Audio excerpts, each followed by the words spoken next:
আপনি ইন্ডিয়াতে শুটিং করেন, কয় টাকা ইনকাম ট্যাক্স কে আপনারা দেন?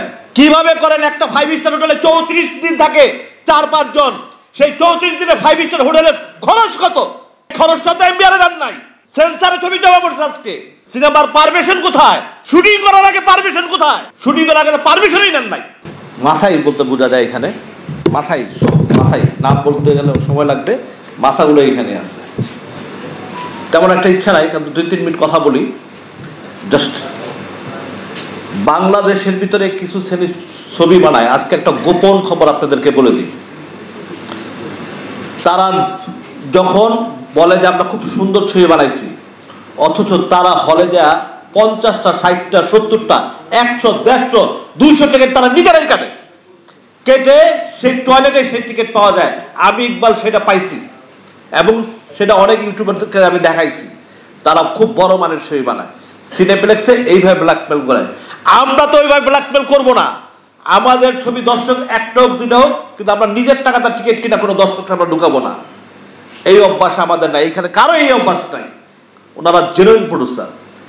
এখন ওই ছবি যদি ভালো হয়ে যায় তাহলে লাভ কার? সিনেপ্লেক্সের লাভ। তো সিনেপ্লেক্স কি আপনারা আমার ছবি চালাবে? সিনেপ্লেক্স আরে ভাই এই ছবি তো যদি নাও চলে, তারা নিজেরাই টিকিট কিনে তারা ছবি চালায়। তো আমরা টাকা ছবিই চালাবো কেন? আপনার ছবি চালাবো কারণ আপনার সিনেমাতে আমাদের ইগো লাগে যে আমাদের টিকিট আমরা নিজেরা কিনা দর্শক ঢুকাবো। দায়িকা রেখে বলবো টিকিট নেন।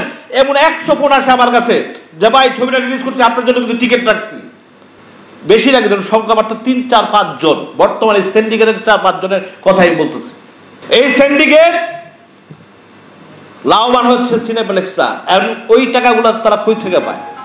আজকে আপনি ইন্ডিয়াতে শুটিং করেন, কয় টাকা ইনকাম ট্যাক্স কে আপনারা দেন?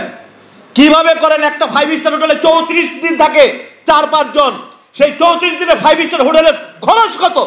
খরচটা তো এমবিআরে দেন নাই। সেন্সারে ছবি জমা পড়ছে আজকে। সিনেমার পারমিশন কোথায়? শুটিং করার আগে পারমিশন কোথায়? শুটিং করার আগে পারমিশনই নেন নাই।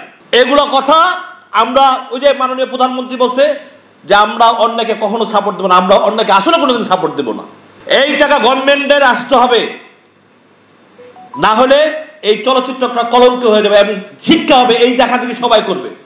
সিনেমার পারমিশন নিলাম না, সিনেমার শুটিং কিছু করলাম না, সিনেমার টেরা মেরা গান টান ছেড়া ঘুরুস্ত, অথচ কোন তথ্য মন্ত্রণালয়ে গোনা ধরে নাই। তারা এই এফটিসি জানেই না তারা এই নামে ছবি আছে।